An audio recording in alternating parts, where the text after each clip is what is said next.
Not too long ago, uh, I had it out with a feminist who had come into a male safe space from a feminist blog, just to scoff at the idea of male disposability. She went there and basically said that the entire concept was a myth, that men's lived experiences were completely wrong, and that they were just a bunch of whiners who were complaining over nothing. Uh, yeah. Anyhow, that got me thinking about the concept of male disposability and how that interacts with the feminist movement. Male disposability has been around since the dawn of time. And it's based on one very, very straightforward dynamic. When it comes to the well-being of others, they come first, men come last. This is just the way it has always been. Seats in lifeboats, being rescued from burning buildings, who gets to eat. Really, society places men dead last every time, and society expects men to place themselves dead last every time. Humans have always had a dynamic of women and children first, and that has not changed at all.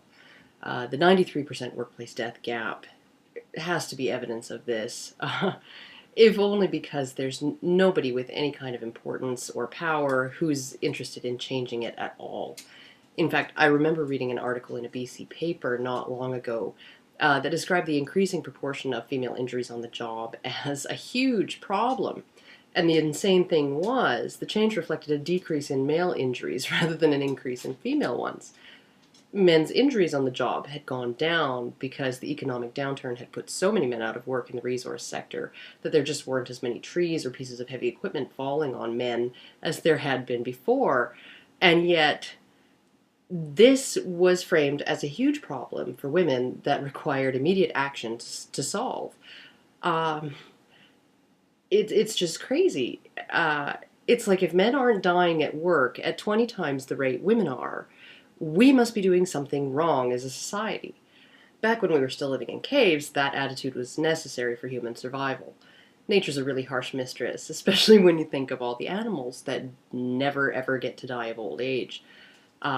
Things were a lot different for humans through most of our history on this planet than they are now. Life was dangerous, human settlements were small, isolated from each other, and one big disaster that took out a lot of women pretty much meant the end of the entire shebang for that group of people. So really, the level of importance that a human settlement placed on the well-being of women and children reflected almost always how successful that settlement was. And that can be expanded to encompass entire societies. I keep hearing from the feminist camp that femaleness has always really been undervalued by society and that maleness is preferred. But I've always contended that it's the exact opposite. The feminine is intrinsically and individually valuable, simply because females are the limiting factor in reproduction of any species. When it comes to producing babies, every woman counts, whereas biologically, one very happy man could probably do the work of hundreds in that regard.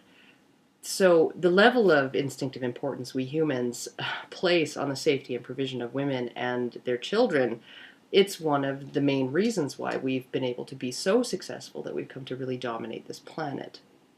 And while I will concede that this drive to keep women safe from all harm has often resulted in extreme limits being placed on women's mobility, their agency, their power of decision to direct their own lives, all through history in many cultures, and in many cultures even today, I think it's telling that those cultures tend to be the most backward.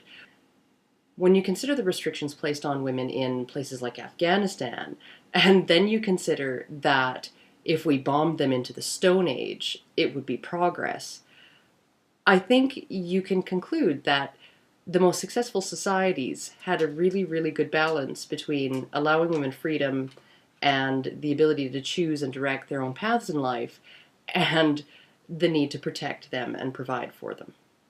However, feminists will insist that this These kinds of restrictions being placed on women in those kinds of societies are the ultimate form of objectification. You lock up your possessions to make sure that they will never be lost or stolen or harmed. Uh, Honestly, if I were a guy on a battlefield, I might appreciate being objectified in that way. I think if I was going to be an object, I'd rather be a sexual one or somebody's prized possession than an object that can simply be thrown in the trash or smashed into pieces in the service of somebody else's purpose. Feminists also have a very simplistic idea that our willingness to absolve women of their crimes, slap them on the wrist, spare them punishment, it comes from a deep disrespect society has for women's personhood, not seeing them as full human beings capable of looking after themselves, that we see them as children who don't know any better. And yeah, well, there are parallels there in our desire to protect both women and children from not only their own poor decisions, but the full consequences of their shitty behavior. It's really not as simple as they try to make it out to be. I mean, seriously, even today in 2011, we fully expect that if it comes down to a man and a woman in a burning building and you can only save one, the expectation is that you choose the woman every single time. So honestly, whose humanity are we placing above whose here? We're not talking about going to work. We're not talking about getting an education. We're not talking about having the freedom to decide what you want to be in life. And we're not talking about getting to take Taekwondo. We're talking seats in lifeboats here. The person in the lifeboat is going to survive no matter how capable or incapable they are of managing their own life. And the person going down with the ship is going to die no matter how independent, self-sufficient, and awesome he is. That's the equation. One life more valuable than another. And the woman wins every time.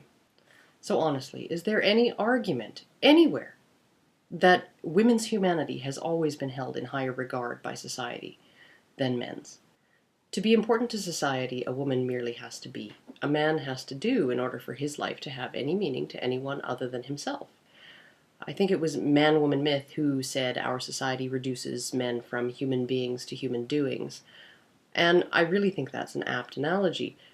We measure a man's worthiness to wear the title of man, and therefore the title of human, through how useful he is, either to society or to women.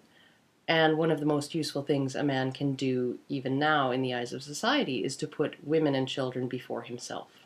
And while I think there's plenty of argument that this attitude is at least partly innate, the way most survival traits are, even collective ones, if it starts in the chromosomes, we really do everything that we can as a society to reinforce this dynamic. Studies have shown that even though baby boys tend to cry and fuss more than baby girls, parents are quicker to attend to or console a baby girl than they are a baby boy. Even just the level of acceptance of infant male circumcision in our culture, when female genital mutilation was banned pretty much the first afternoon we all heard it existed, it really says a lot about the differing expectations we have for males and females.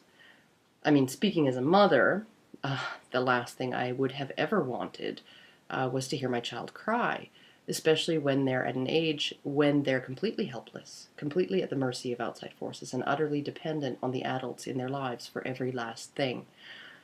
And yet, even knowing how painful that cut is, we expect baby boys, only days old, for fuck's sake, to just suck that up. And just think about what even these very first interactions and experiences, these differences in how we nurture our babies, depending on what gender they are, what this teaches them. What do we teach baby girls when we attend to their crying so quickly? We teach them to ask for help because their needs are important. We teach them to let us know when they're afraid or in pain because it's important for us to know when they're sick or in danger or hurt, so we can do something about it. We teach them that when they're sad or lonely, to summon comfort, and comfort will be there. We teach them that they're important. Their needs and well-being, both emotional and physical, are important just because. And what are we teaching baby boys when we leave them to cry? We teach them there's not much point in seeking help because it will be grudgingly given, if at all. We teach them that they should become self-contained in their ability to deal with emotions like fear, helplessness, loneliness, sadness, pain, distress. We teach them stoicism. We teach them to suck it up. We teach them that their fear and their pain are things that are best ignored. We teach them that their emotional and physical well-being are just not as important as other things. I mean, given all of that, is it any wonder it's like pulling teeth to get a man to go to the doctor when he's sick? What we're teaching that baby boy is all the things a man needs to know and feel and believe about himself if he's going to stand in front of a cabin with a rifle while his wife and kids hide inside. We're preparing him for the day he has to fix a bayonet to a rifle and charge a hill under enemy fire. And we're preparing him to make a decision to resign himself to an icy fate while women and children escape in the lifeboats. We are really teaching him to internalize his own disposability. And baby girls, by attending to her crying so quickly, by letting her know she's inherently important to us, we're preparing her for the day she has to think of her own safety first, even if it means the man she loves is left standing alone with a rifle in front of a cabin. We're preparing her to take that seat in the lifeboat. We're training her to not allow guilt or empathy or acknowledgement of a man's humanity or any sense that he might just maybe deserve it more to convince her to give her seat to him. Because for millennia, the human species absolutely depended on her feeling 100% entitled to that seat. And that brings me to feminism. You know, the patriarchy smashers, those righteous avengers of equality, dogged dismantlers of every single gender role. What exactly is feminism doing to dismantle this traditional role of the disposable male? Feminism's greatest victories have only reinforced in everyone that society still owes women provision, protection, help, and support just because they're women.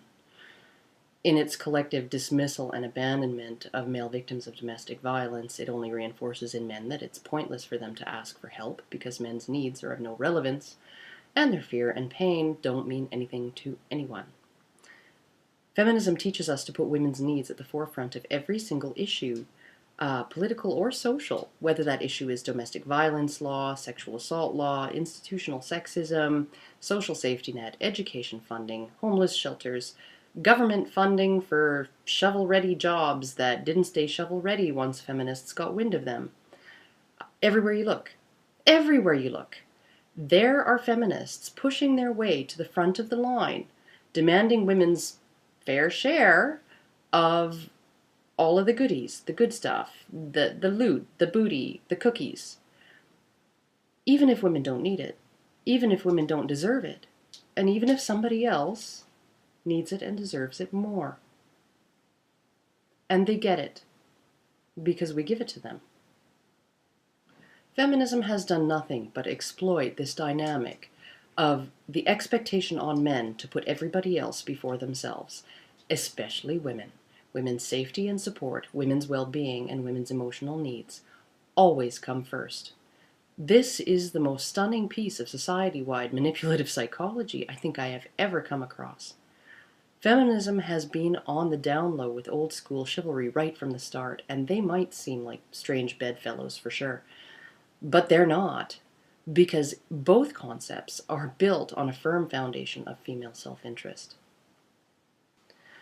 We made our way as humans through a really harsh history, and we became the dominant force on this planet. And one of the reasons we were so successful is because we have consistently put women's basic needs first, their need for safety, support, and provision. It was in humanity's best interest for women to be essentially self-interested and for men to be essentially self-sacrificing. But we don't need that dynamic anymore. I mean, our species is in no danger of extinction. I mean, we're 7 billion people clogging up the works here. What's the worst that could happen if we all just collectively decided that men were no more disposable than women and women were no more valuable than men? In fact, the greatest danger I see to us right now is that in our desperation to bend over and give women everything they want and everything that they say they need, we've unbalanced society to the point where we're just in danger of seriously toppling over. And really, the only difference I see between the traditional role and the new one for men with respect to disposability is that maleness, manhood, it used to be celebrated, it used to be admired, and it used to be rewarded because it was really fucking necessary and because the personal cost of it to individual men was so incredibly high. But now we still expect men to put women first, and we still expect society to put women first, and we still expect men to not complain about coming in dead last every damn time. But men don't even get our admiration anymore. All they get in return is to hear about what assholes they are. Is it any wonder they're starting to get pissed off? Anyhow, that's not all I have to say about this subject. But it is all I have to say about it today, since my kid is about to walk in the door home from school. So I am going to sign off, and hopefully I will see you all again. For now, I'm Girl Right Sweat. Ciao.